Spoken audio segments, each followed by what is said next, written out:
Picture a knight. Go on. You already have one in your head. You've had it since you were about 6 years old. The shining steel, the plume on the helmet, the lance couched under one arm, visor down, an enormous horse thundering across a field toward a castle where somebody's daughter is waiting to be rescued. Honor, a code, a man who would die before he'd break his word to a lady or strike an enemy who'd already fallen. It's a beautiful picture. I loved it as a kid. And almost every single piece of it is wrong, not exaggerated, not romanticized, but basically true. Wrong in ways that, once you see them, quietly rearrange how you think about the whole 1,000 years we lump together and call the Middle Ages. The armor didn't work the way you think.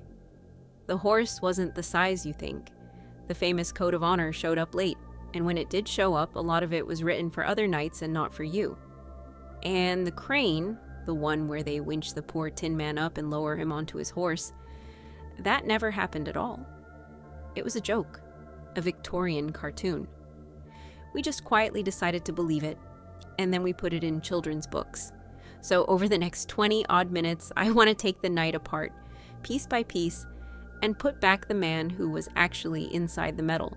And I promise you, he is more interesting than the fairy tale. He usually is. That's kind of the whole reason this channel exists. Let's start with the piece everybody is most certain about, and get completely wrong. Here's the version we all inherited, and I want to lay it out generously, because it's a good story and there are honest reasons we believe it. The knight, in the popular imagination, is basically a walking tank. He's sealed head to toe in heavy plate steel. He can barely move his arms. He's so weighed down that servants have to hoist him onto his horse, sometimes in the fully committed version of the myth with an actual crane. And if he ever falls over in battle, well, that's it. He's a beetle on its back, lying there clanking and helpless until somebody strolls over and finishes him off. The horse underneath him, in this picture, is a monster, a great, snorting draft animal the size of a modern Shire horse, bred enormous specifically to carry all that man and all that metal. And on top of the hardware, there's the software. Chivalry, the code. Knights protect the weak, they honor women, they fight fair, they keep their word, they show mercy. The whole medieval world in this version seems to run on armored gentlemen being noble at one another across tournament fields while minstrels play in the background. And look, you can see exactly where this came from, and it wasn't stupidity. We got it from somewhere. We got it from Sir Walter Scott's novels in the early 1800s. We got it from lush Victorian paintings of knights kneeling before fair maidens. We got it from 100 years of Hollywood that needed the knight to be a specific shape so that the plot would work. In Laurence Olivier's famous 1944 film of Henry V, the king genuinely gets craned up onto his horse on screen as a piece of visual shorthand. So if your mental image of a knight came from movies, and everyone's did, mine included, then the movies lied to you confidently in gorgeous technicolor for decades. It's a great myth. It has armor, horses, romance, and a moral code all in one neat package. Why on earth would you stop and question it? So let's question it. And we'll start exactly where the myth feels most solid. The weight. A full suit of European field armor. The real thing, the harness a knight actually wore into battle, weighed somewhere between roughly 20 and 25 kilograms. In old money, about 45 to 55 pounds. That is the whole kit. Breastplate, backplate, the arms, the legs, the gauntlets, the helmet, everything. All in. Now sit with that number, because here's the first brain wrinkle. A modern infantry soldier, today, right now, with body armor, weapon, ammunition, water, radio, the lot, routinely carries more than that. More than a medieval knight. The soldier we send into a firefight in the 21st century is very often more loaded down than the man we've spent our whole lives laughing at for supposedly needing a crane. The Metropolitan Museum of Art, whose entire job is looking after real armor, says it flat out. The crane idea is, in their words, as absurd as it is persistent, even among historians. Absurd, from the people who literally hold the objects in their hands. and the knight's weight had one huge advantage a soldier's backpack simply doesn't. It was spread across his entire body, custom fitted, tailored to him piece by piece like a bespoke steel suit. The load sat on his shoulders and his hips and his shins and his chest, everywhere at once. A modern backpack hangs off two straps and drags down on your spine. Plate armor hugs you. That even distribution is the whole trick, and it's exactly why the clumsy tin can picture isn't just a little bit off, it's backwards. So then where on earth did the crane come from? Because somebody clearly, sincerely believed it. And this is my favorite part, the wrinkle inside the wrinkle. A curator named Robert Woosnam Savage went hunting for the earliest references to knights being hoisted onto horses by machinery, and they are not medieval. They're not even close. The oldest ones he could find are Victorian jokes, satirical digs from the 1840s in the British magazine Punch, aimed at the Lord Mayor of London wobbling about in ceremonial armor during a civic parade. One issue even ran a cartoon of an armored figure being lowered onto a horse by a powerful crane. It was a gag, about a portly official in fancy dress. Somewhere across the next century, we lost the punchline, kept the crane, and started teaching it to 8-year-olds as a fact about the Middle Ages. So let's recap the tin can myth because we've already knocked the foundations out from under it. The armor was lighter than a modern soldier's gear. It was spread over the whole body so you could actually move in it. And the crane was a Victorian joke that lost its way, which raises the obvious next question. If the metal wasn't a cage, then what could a man actually do inside it? For that, let me introduce you to somebody real. Meet Jean Le Mangret. Everyone called him Boucicaut. He was a real French knight, born around 1366, and we know a genuinely startling amount about his daily life, because someone sat down and wrote a whole biography of him while people who'd actually met him were still walking around to argue with it. And Boucicaut had a very human problem. As a young man at the French court, he was surrounded by other ambitious boys, rivals, all of them jostling for status and plenty of them happy to sneer at him behind their hands. He was itching to prove he was a real man of war, and not just another decorative courtier standing around looking pretty in expensive clothes. So he did what driven young men have always done. He trained, obsessively, punishingly. And because someone wrote it all down, we effectively have his medieval workout log. He would leap up onto his horse in full armor without so much as touching the stirrup. He'd tie weights to himself and run for miles to build his wind. He'd swing an axe and a war hammer for hours at a stretch to harden his arms and shoulders.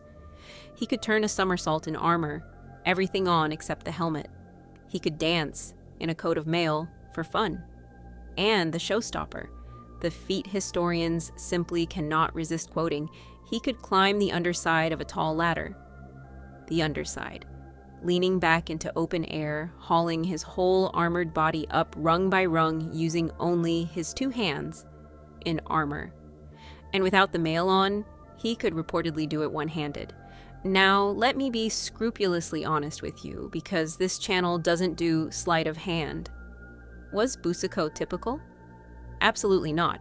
He was an elite athlete, the LeBron James of his profession. And his biography is unashamedly a hype piece. It wants you dazzled. That's the fair caveat. And I'm not going to bury it. But here's the thing. You cannot write that a man is turning somersaults and monkey barring up the wrong side of a ladder in a full suit of armor if your readers have ever actually seen a suit of armor. The boast only lands because everyone at the time knew the equipment allowed it. Boucicaut's obstacle was contempt. His resolution was to make himself so physically absurd that the contempt curdled into legend. And he did the whole thing in the very metal we've been told, for centuries, was a coffin with legs. So let's put you inside it. Not the fantasy version, the real one. It's a cold, gray morning and you're being dressed because honestly, you can't do all of this alone. Plate armor goes on from the feet upward and a squire buckles and laces you in. First comes a padded garment called an arming doublet, quilted and snug, so that the steel never bites directly into your skin. Then the pieces, one by one, the plates over your shins, the ones over your thighs, a skirt of overlapping steel across your hips, the breastplate dropping onto your shoulders with a weight you feel right down in your collarbones, then the arms, the gauntlets, and last of all the helmet, somersaults. And just like that, the whole world narrows down to one bright horizontal slot of daylight. Here's the first thing that genuinely surprises you. You can move. You lift your arms straight over your head, no problem. You bend at the waist, you twist, you crouch all the way down and stand back up. Every joint on your body is a little nest of overlapping plates, strips of steel called lames, riveted and strapped so they slide across one another and bend exactly where you bend. You could walk all day, you could break into a jog. If someone knocked you flat, you could get back up. The fairy tale swore blind you'd be a statue. You are not a statue. You feel weirdly almost light, and as if the weight has quietly vanished into you. And then, this is the part the cheerful myth-busting videos always skip, you actually start to work, and it catches up with you fast. Because every single step your legs are lifting steel, swinging metal out and forward and down, over and over and over. Your breath comes short and hot behind the visor, and the narrow slot you see the world through is the very same narrow slot you're trying to breathe through, and it is not much air. Within a couple of minutes, you are pouring sweat inside a sealed steel oven that you happen to be carrying on your own skeleton. This exact sensation is why Boucicault ran all those miles. Not to prove he could move an armor, but to survive hours of moving in it. Because on a hot day, the thing that kills a knight first is very often not the enemy at all. It's his own body, cooking gently inside its own beautiful protection. And that isn't a guess, by the way. At the Battle of the Marchfeld, back in 1278, after roughly 3 hours of continuous fighting in armor on a hot summer's day, knights on one side reportedly began simply collapsing from heat exhaustion, unable to lift their arms, unable to keep fighting, undone not by a blade but by the temperature inside their own steel. So hold on to that feeling, protected, mobile, and quietly drowning in your own heat. Keep it right there, because in just a moment, a modern laboratory is going to tell you the precise price of that sensation, in hard numbers. In 2011, a team of scientists at the University of Leeds, led by a researcher named Graham Askew, finally ran the experiment we've all secretly wanted somebody to run. They recruited fight interpreters from the royal armories, men who wear accurate replica medieval armor for a living, strapped oxygen masks onto them and put them on treadmills, walking, then running, first in the armor, then without it, measuring, breath by breath, exactly how much energy the steel actually cost a human body in motion. The results were published in the Proceedings of the Royal Society, and they're wonderfully precise. Walking in armor burned a little more than twice the energy of walking without it, running about 1.9 times. And here is the single detail that completely vindicates that sweating, gasping version of you from a minute ago. The reason wasn't simply the weight, it was where the weight sat. In the study's own words, carrying this mass on the limbs requires substantially more energy than carrying the same mass in a backpack. That's the whole thing, stated scientifically. It was never that the armor was too heavy to move in. It's that the weight rode on your arms and your legs, and swinging a loaded limb thousands upon thousands of times costs enormously more than carrying that exact same weight quietly on your spine. Add in the restricted breathing behind the visor, and what you get is a suit that lets you do almost anything a human body can do. For a price your heart and your lungs pay in real time, with every step you take. Both things are true at once, mobile and murderously tiring. The old myth just grabbed one half of that and threw the far more interesting half away. Now, the horse, because the beast in your head is wrong too, and this time, the evidence is literally bones. In 2022, a team of archaeologists and historians led out of the University of Exeter published the largest study of its kind ever attempted. They measured horse bones dug up from 171 separate archaeological sites across England, spanning more than 1,000 years, specifically hunting for the mighty medieval warhorse, the destrier. They couldn't find it. It essentially wasn't there. Most medieval horses, including the ones we're fairly confident were used in war, stood under 14.2 hands high. And in modern terms, 14.2 is the official cutoff. Below it, an animal isn't even classed as a horse. It's a pony. The towering, Shire-sized charger of the movies basically did not exist. Even a 15 or 16-hand warhorse was rare enough to be genuinely remarkable.